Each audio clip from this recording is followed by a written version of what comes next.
James, have you seen the message from the Transport Secretary? He wants us all to be a bit more civil and better dressed when we take to the air. Telling us to smarten up. Yeah. Come fly with me, let's fly away. Air travel is a miracle of American ingenuity. We built airports to launch a golden age of travel across the skies. We respected the dignity of air travel and the men and women who made the dream possible. Flying was a bastion of civility. But today,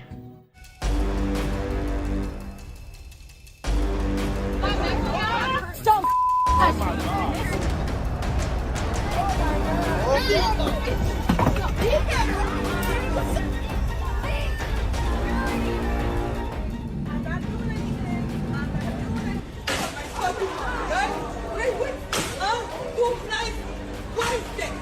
I'm allowed to put my seat back. but manners don't stop at the gate.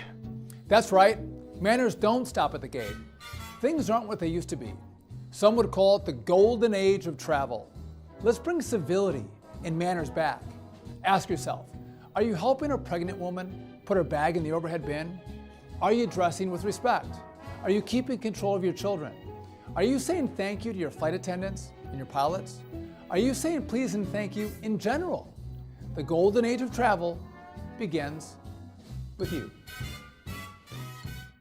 You know, that takes me back to when I was a kid, actually. My mum would always dress us up, present us as well-dressed. We went to Mallorca when that was like a big deal, you know, in the early days of travel. What did she put you in? It wasn't the EasyJet flight to Mallorca in those days. No. Dressed up to the nines. I remember me, my brother and sister, and Mallorca. I mean, I just remember being absolutely sweating.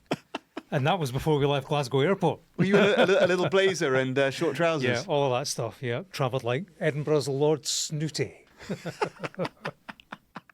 Very good. I'm Mark Stone. And I'm James Matthews. We're both in the Trump 100 studio in Washington, D.C.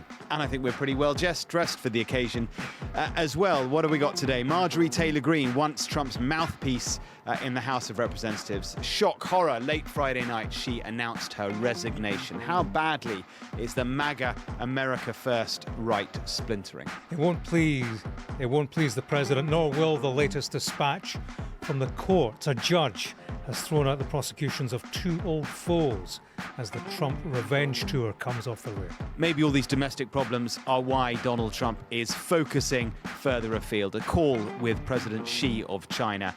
And what about Ukraine? A dizzying few days of diplomacy, if you can call it that. Europe panicking. So where are we with the US-backed peace proposal for Ukraine? Mark, a busy weekend on international affairs. Donald Trump at the centre of it all, naturally.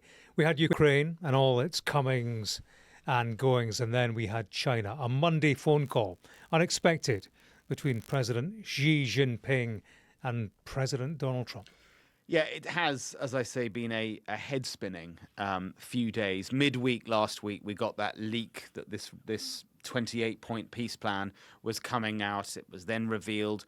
Was it an American plan? Was it actually a Russian plan that had been leaked by the Americans or maybe by the Russians? It was all very confusing, and we weren't the only ones confused. I spoke to European sources, to British sources last week, and it was clear that they were absolutely blindsided by this. Cue frantic negotiations, which ended up being in Geneva on Sunday, a plan that was supposed to be in the first instance just the Americans and the Ukrainians, but the rest of Europe then barreled in as well. And I think, I mean, we'll get into it, but I think they've kind of got the dust to settle just a little bit. But let's focus first on the conversation between Xi Jinping and President Trump, because I guess that's the bit of news that has moved over the course of the past 12 hours. It's the first time the pair have spoken since a trade truce was announced between the two of them. That kind of de-escalated what was, up until that point, a China-US economic crisis that had been brewing for some time, tariffs, counter-tariffs, all the rest of it. Then Trump flew to the Far East. He met Xi Jinping in South Korea, and they basically signed a truce. Yeah, China has since resumed purchases of America's soybeans. That's been a big deal. Also, It's no longer limiting the export of rare earth materials to the US. America, in turn, has lowered tariffs on China by 10%. So a thaw in the economic relationship, certainly. Yeah, you do get the sense, don't you, that I mean, the relationship between China and the Americans under Biden certainly had its ebbs and flows. But by the end of it, the relationship was kind of okay. And then Trump came in, and you got to get the sense that he creates these moments of tension, of chaos, in order to then calm things and say, well, look, I've managed to sort it all out. When actually they've only gone back to the point at which they were at before the chaos that ensued. And I sort of get the sense that's the case with China for sure. It was the Chinese that first reported that the phone call had taken place. It was an hour long, we're told. US officials initially gave no details, and actually we haven't had any US readout of the call. All we've had is the word of President Trump, who posted on Truth Social. He said this call was a follow-up to our highly successful meeting in South Korea 3 weeks ago. Since then, there has been significant progress on both sides in keeping our agreements current and accurate. Now we can set our sights on the big picture. To that end, he said, President Xi invited me to Beijing in April, which I accepted, and I reciprocated, where he will be my guest for a state visit in the US later in the year. We agreed that it is important that we communicate often, which I look forward to doing. So the big picture, so says Donald Trump, is big state visits. I'd have thought the big picture should be the nitty-gritty. Well, the big picture actually is where we're going to be in a year, 18 months down the line with the Chinese, because these micro movements, these state visits, it's all building up to the longer-term relationship, Taiwan, which we'll discuss. It's interesting your point about, Captain Chaos, which Donald Trump is, here and abroad. And the question is this a man with a plan, to create chaos and fix it further down the line for the benefit of the United States? Or is it actually a guy who relentlessly creates a chaos that he cannot fix? He will try to exert power and authority on adversaries and actually gets beaten back. And that's the question with Trump. And I think the jury's out, at least. It's about short-term fixes for him, whether that be in Gaza, whether it be in Ukraine. He is not looking at the long-term picture on Ukraine. He's not seeing the concerns that Europe have about Putin fighting another day. He just wants the killing to stop, which is admirable, of course, but what happens in 1 year, 5 years, 10 years? Short-term self-interest above all, I think. But, Trump, in terms of China, the last time he was there was 2017 during his first term. Xi Jinping, he's not been to the White House since being invited by Obama in 2015. This hour-long phone call between the pair, Taiwan and Ukraine, were both discussed. On Taiwan, the Chinese media, they're reporting that Xi Jinping, he told Trump that returning Taiwan to Chinese control is a key part of the post-war international order. China, of course, regards Taiwan as part of its territory. It's not ruled out the use of force to take control of it. Taiwan's government, which is pro-independence clearly, and that rejects Beijing's claim and says only Taiwan's people can decide its future. Yeah, when I saw and as I said earlier, I think the biggest news story to have emerged in the past 12 hours is actually this, although people may not focus on it because they're focused on Ukraine, but China's words to the American president about Taiwan are significant. And it was the Chinese that chose to point out what they had said in their readout of the call, and Trump did not make any mention in his version of how the call went. He made no mention of Taiwan. The Chinese readout of the call says, President Xi outlined China's principled position on the Taiwan question. He underscored that Taiwan's return to China is an integral part of the post-war international order. China and the US fought shoulder to shoulder against fascism and militarism. Given what is going on, it is even more important for us to jointly safeguard the victory of World War II. Sounds very much to me, James, like this was Xi Jinping schooling Donald Trump on Taiwan. And the background, briefly, is important for those that are not across this particular part of history. China calls Taiwan the renegade province. When the communists came to power in 1949, the nationalists retreated to the island of Taiwan. And it is literally China without the communism. It's the language is the same. Everything is the same except one thing. The political system is completely different. It is not communist. In fact, its official title is the Republic of China, the name of the mainland before the communists renamed it the People's Republic of China. Anyway, I digress a little bit, but this is relevant because the question for me, and I guess, we'll discuss it, is to what extent does Trump really care about Taiwan? I tell you, Mark, one thing that jumps out from that statement by the Chinese, this business of America and China allied against fascism, militarism, that has an echo for me of Anchorage, Alaska. I was there when Putin met Donald Trump. The Russians made the same point. Listen, we stood shoulder to shoulder, shed blood for common cause. And it's interesting that that's the political line being perpetrated by the Chinese. It is significant that they are underscoring their claim to Taiwan. What's equally significant is, as you point out, the absence of a reply from Donald Trump. Yeah. That will make them uneasy in Taiwan, where I think they already have been, because Trump's messages over time have become mixed. In his first term, the US was all about bolstering security links, increased arms sales. Generally, they seem to pay more attention to Taiwan. I think there's a fear there that his focus has shifted, largely because of economic concerns with China, transactional president, and so on.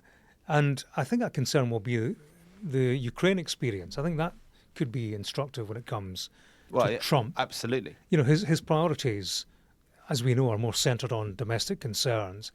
And with Ukraine, he's shown himself prepared to accept a deal not in keeping with long-held understandings of what's fair and what fits with the security arrangements that have lasted for decades, that have preserved the peace. Yeah. And, he's also shown himself to be a president in awe of the world's strongmen. They will fret over that in Taiwan, as they will over his generally erratic ways that, as we discussed, are all about the next headline for himself rather than the long-term interests of others. Yeah, a couple of points I would make. First of all, America's position for decades now has been a policy of what they call strategic ambiguity when it comes to Taiwan, which means that they kind of accept Taiwan's grey zone status, where it doesn't have independence. America does not push for its independence because they do not want to take one side or the other. What we really don't know is what Trump's position is. And what I think is clear, and that's the second point, is that if you look at what Taiwan's biggest market is, biggest export is, chips, not French fries, the chips that are in all our electronics. Trump is trying to bring the chip market to America, which will mean that America is less reliant on Taiwan, which means that they will care less about what happens to Taiwan. And I think when you combine that fact with the fact, as you point out, that Trump is increasingly focused and being told by his vice president to be focused on the home front, I can see a world in which China, in a few years, decides to take Taiwan one way or another. And Trump, or maybe a President Vance after him, just looks the other way. Especially if they see Russia being given a whole load of territory in the east of Ukraine. So, Mark, Ukraine. Trump and Xi on this phone call, they discussed the matter. Xi reportedly reiterated a desire for peace and for both Ukraine and Russia to narrow their differences. Yeah, Trump has said that he wants Zelensky to respond to the 28-point plan that the US and Russian officials worked out last week. That plan seems to have been massaged, depending on who you believe. It's either been changed fundamentally or actually only changed a bit, but in a fundamental, the most fundamental points have been changed one way or the other. Now that the Europeans have got together with the Ukrainians and the Americans in Geneva over the weekend, the plan has changed.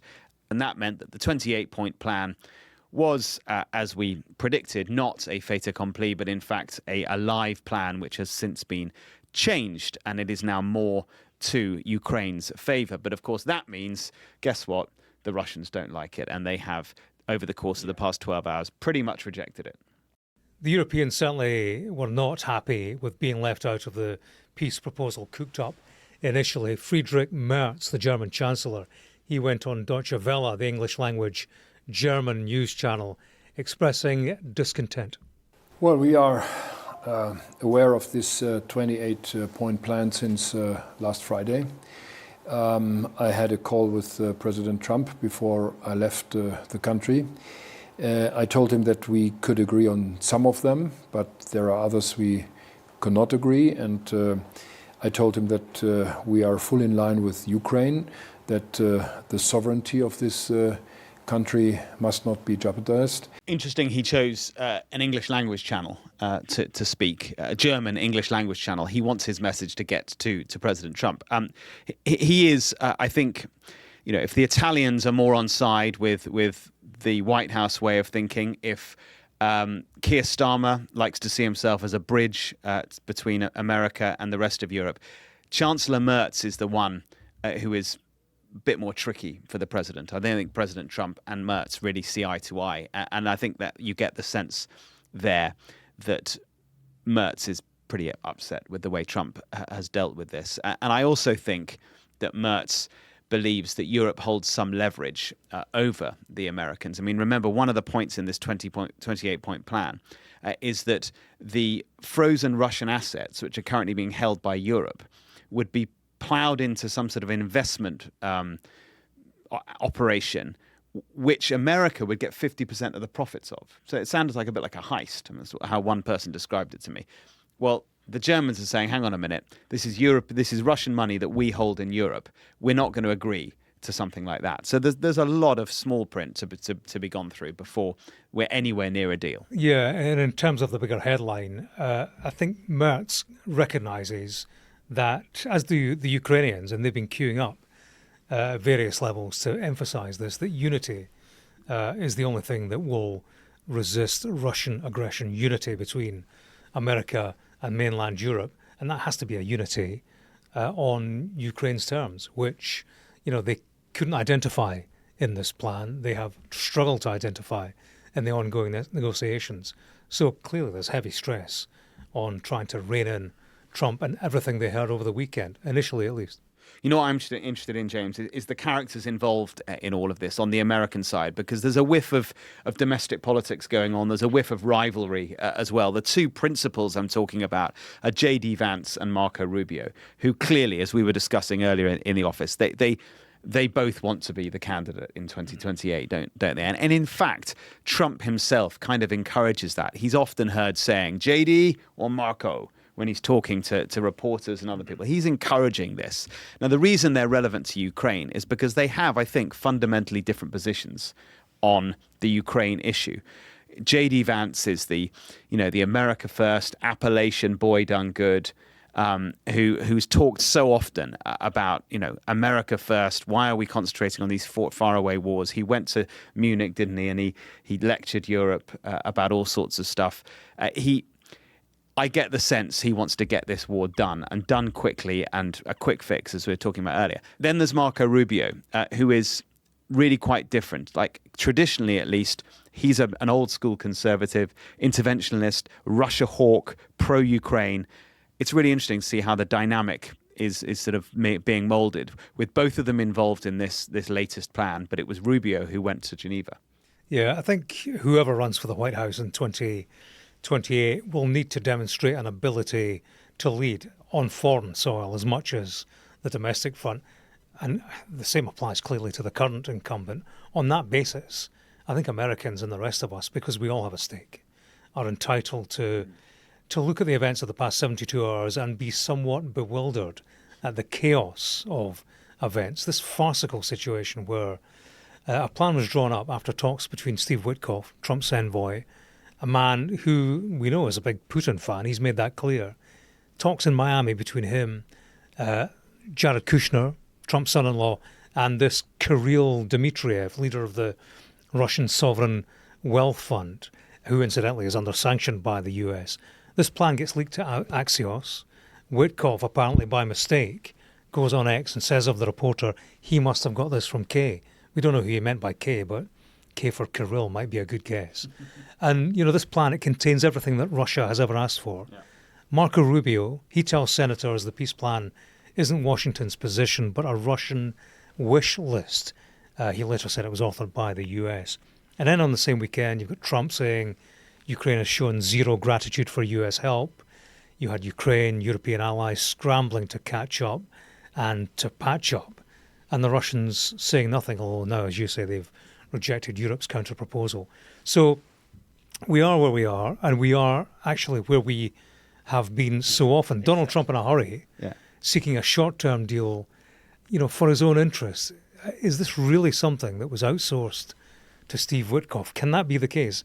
Put his head together with the Russians and together try to bounce Ukraine into a deal. If so, I think it demonstrates a recklessness and a haste that reflects poorly on his administration as a whole, and questions, not for the first time, Trump's capacity for three-dimensional diplomacy and stewardship of world affairs. And if Vance versus Rubio is the subplot in all of this, then, if Ukraine goes wrong and the world politics are reshaped accordingly, America's authority is undermined, then that will be a question for both of them at the polls. How did this happen? How did you let this happen? As much as Americans want lower prices, they value American stature in the world. Remember, this is an Oval Office, with the bust of Winston Churchill by the Resolute desk. Which of these two is going to stand up and say, well, forget the Churchillian principles, forget America's standing, forget everything America has done for the world and for our allies. We're all about lower prices in the grocery store. I think that would be a political mistake at the very least. The other two characters to look out for over the weeks ahead. One we know well, Steve Witkoff, you just mentioned him. And I just been reminded, actually, that you talk about the friendship that Steve Witkoff says he has with Putin. I mean, he said as much. I was in Miami about 4 months ago, listening to him at an investment forum, and he talked about the close friendship he'd built up with Vladimir Putin. I mean, there were gasps, certainly among journalists back then. And one can only presume that friendship has continued, because Witkoff is the guy who Trump sends to Moscow. So that's extraordinary. The other person who I think is a really interesting character, who I didn't know much about until a few days ago, Dan Driscoll, Secretary of the Army, so sits in the Pentagon underneath Pete Hegseth. Looks about 13 years old. Well, he looks very young. He's in his late 30s, I think. So, is that young or not? I don't know. Anyway, he's an interesting guy, and he is a close friend of J.D. Vance. The two of them were at Yale together. They're good pals, which makes it hard for Pete Hegseth to fire Dan Driscoll. And the word is that Pete Hegseth would like to fire Dan Driscoll. Last man standing. Right, but he can't necessarily. Trump likes Driscoll. Maybe Hegseth needs to watch his own back. Now, James, we need to talk about James and James. I like the way this is going. Carry on. James Comey and Letitia James. All right. Both, it seems, off the hook, because on Monday a judge threw out the cases against them. Comey is, of course, the former FBI director, and Letitia James is the New York Attorney General. Remember, they were both specifically singled out by Donald Trump. He asked his Attorney General, Pam Bondi, to investigate them. Letitia James was charged with bank fraud and making a false statement to a financial institution, and James Comey was charged with making false statements and obstructing a congressional investigation with regards to Russian interference into the 2016 election. But in short, critics say Trump just wanted to get them. Yeah, it feels to me, Mark, like the revenge tour has come off the rails, for now at least. Trump, of course, has long promised retribution against his political enemies, but to coin a phrase they like using around the White House, he has effed around and found out that it doesn't quite fly so easily through the courts. His mistake has been in choosing the pilot unable to fly the plane.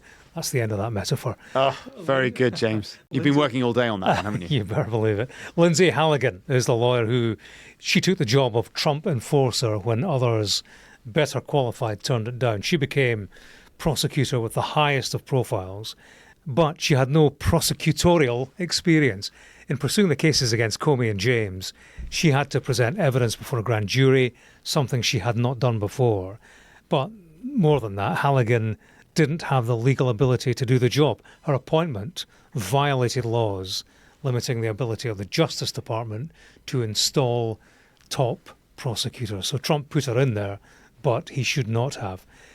In setting aside the indictments against James Comey and Letitia James, that has been the job of a district judge. She wrote, "I conclude that all actions flowing from Miss Halligan's defective appointment constitute unlawful exercises of executive power." And of course, the Department of Justice can and will appeal. They've announced that they will do just that. And so James and Comey have not reached the end of this legal drama just yet. But it is a significant boost for both of them and a blow, as you say, for President Trump. Letitia James reacted, saying that she was heartened by today's victory and grateful for the prayers and support she received from around the country. James Comey, he released a video statement. Have a listen. I'm grateful that the court ended the case against me, which was a prosecution based on malevolence and incompetence, and a reflection of what the Department of Justice has become under Donald Trump, which is heartbreaking. But I was also inspired by the example of the career people who refused to be part of this travesty. It cost some of them their jobs, which is painful, but it preserved their integrity, which is beyond price. And I know they will serve again. So a blow to Donald Trump's efforts to pursue his enemies through the court. Something else going on is the Pentagon is now investigating Democratic Senator Mark Kelly of Arizona. You remember he was involved in a video last week encouraging troops to disobey any unlawful orders from the president. So suggestions perhaps the president is on the back foot. The Pentagon investigating Kelly for what it regards as seditious behaviour. Yeah, on the back foot, indeed. And Marjorie Taylor Greene's resignation, that was a shock, wasn't it? Friday night. Always on a Friday night. Always on a Friday night. This stalwart of the MAGA movement, someone who has been so close to Donald Trump, so loyal to Donald Trump. I remember there was something happening, I can't remember what it was, some big moment in Congress, and there was lots of the cameras everywhere. I think maybe it was a State of the Union or something. I can't remember. But at one point, one camera caught Marjorie Taylor Greene's the screen of her phone, and you could see the letters DT. She was taking a call from Donald Trump. Right. At that point, it was a key moment. I mean, she was right at the centre of it all, and now she's gone. Yeah, Marjorie was even touted as a potential vice presidential pick, but now she says she's resigning from office because she doesn't want her congressional district in Georgia to endure a hurtful and hateful primary after her criticisms of the president over his reluctance to release the Epstein files. And he, of course, called her a traitor. Much speculation, of course, Mark, that she's lining herself up for a tilt at the presidency, which she denies. I was going to say, what do you think this is? Is this her having a complete sort of, come to Jesus moment, a complete epiphany of views, or is this opportunism? I think she has made her money. I think she was staring down the barrel of a primary because Donald Trump was going to try to force that, and I think she saw herself as potentially losing, and just thought it made sense for a number of reasons. So MTG out, Mark. Zoran Mamdani in. He was in the Oval Office last Friday evening. I was there. It was extraordinary. Well, it was more of a kind of date night than a fight night, wasn't it? Against this backdrop of hate. And the trash talk had been quite something. I'm going to Trump-proof New York City, said Mamdani. And of course, Trump dismissed him as a communist, dirty word in his political sphere. So, it was hate all round. But there came an outbreak of harmony, albeit between Trump seated at the Resolute desk, Mamdani. Did you see the picture? Kind Schoolboy vibes. Yeah. He was at the headmaster's office. Trump could have chosen to have them seated as equal partners in the armchairs. They clearly made a decision. We're going to do it like this, so that you look subservient to me. It would have elevated him, wouldn't it? Yeah, but the actual substance of this meeting was extraordinary. I mean, there were people were genuinely surprised, but I guess it was kind of like the horseshoe meeting. You know, it was the full spectrum. They meet at the other side, populist versus populist, and they kind of decided that they got on quite well. All right, I think he's different, and that can be in a very positive way. But I think he's different than, you know, your typical guy runs, wins, becomes mayor maybe, and nothing exciting. Because he has a chance to really do something great for New York. New York is at a very critical point, and he does need the help of the federal government to really succeed, and we're going to be helping him. Yeah, I mean, they had common ground, you know, two kings of New York, two men from Queens, if that's not too many royal references for one sentence. But yeah, they want New York to succeed, and that's fine. And clearly they spoke about common interest and bonded over that. But you know what the other thing is? Trump loves a winner. And he loves someone who draws in the cameras and the media. And he actually made that point. I mean, Mamdani drove the most extraordinary campaign. He is a big winner in New York. Trump admires that. But also, there were more journalists at this moment than there have been for quite a few foreign leaders. And I think Trump recognized that as well. He kind of has an admiration for someone who can draw in the cameras. Yeah, I'll tell you something I think, and I saw this actually on social media, somebody made the point, Trump doesn't bully somebody who cannot be bullied. And I wonder if that played into the whole dynamic. Mamdani is a smooth operator with himself, you know, he's a man of the killer line. Much to say about Donald Trump. So I just wonder if politically it was pragmatic for Trump just to keep it clean, keep it peaceful. Interestingly, the plan had been to have Mamdani speak at the microphone outside the White House, the West Wing. That was his plan. I saw you outside, poised. Oh, well, I was in Lafayette Square, just outside the White House. Well, you know what? I was live on the telly, and suddenly I just sensed this crowd gathering around me. And this was where... Sadly not. That day will come. But no, we were waiting for Zoran Mamdani.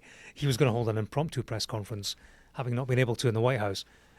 He never turned up because it was all getting a bit fraught and there was a security concern. But interestingly, the White House, they weren't keen on him speaking at the microphone solo out with the presence of Donald Trump. I wonder if they saw Trump as the guardrail on him, you know, freestyling. But I wonder when that news conference outside the White House with Mamdani was cancelled, if the reason actually was because they saw how it went down inside and they thought, well, you know, that was good enough. We don't need to do any more. Yeah, although I do see that a couple of days later on, he maintains that he still regards Trump as a fascist and as a despot. So, you know, round one was peaceful. We'll see how it goes when it seconds out for round two. Yeah, give Trump a few weeks. Anyway, we will be back tomorrow. More on Ukraine, I am sure. Plus, we'll give you an update on what's going on in Venezuela. Yeah, we need to go. You certainly need to go, Mark, because you are going to the cinema and you're late. I am going to the cinema. I am late. What are you going to watch? I don't even know what I'm going to watch. A kids' movie. A kids' movie, yeah, that's it. I think you're going for a snooze. Do send us your thoughts and questions, as ever, to trump100@sky.uk. Many thanks for listening and for watching. See you tomorrow. Cheerio.